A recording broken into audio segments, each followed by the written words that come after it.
ভাষণ এখনো শেষ হয়নি, কিন্তু একটা বিষয় স্পষ্ট হলো যে নির্বাচনের দিনই হবে গণভোট, যেটা জামাত ইসলাম কোনোভাবেই চায়নি। তারা বলেছে নভেম্বরে হইতে হবে। আর বিএনপির অবস্থানটা ছিল গণভোট দরকার নেই, পার্লামেন্টই যথেষ্ট, আর যদি হয়ও সেটা নির্বাচনের দিন হইতে পারে। কিন্তু গণভোটের যে বিষয়গুলো বলা হলো, 5টা পোস্ট থাকবে, সেই 5টা পোস্টের মধ্যে অনেকগুলো 30টা বিষয় অন্তর্ভুক্ত থাকবে।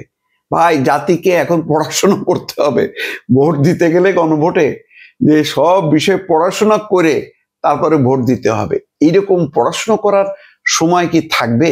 নির্বাচনের দিন কি প্রার্থীকে ভোট দেবে, নাকি এই বিষয়গুলো পড়াশোনা করে তারা ভোট দেবে?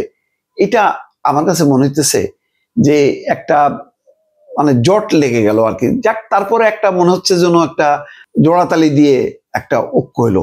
যাক, অন্তত গণভোটের জন্য একটা আলাদাভাবে ভোট করতে হচ্ছে না, এইটা একটা ভালো যে একই দিনে সব পার হয়ে গেল।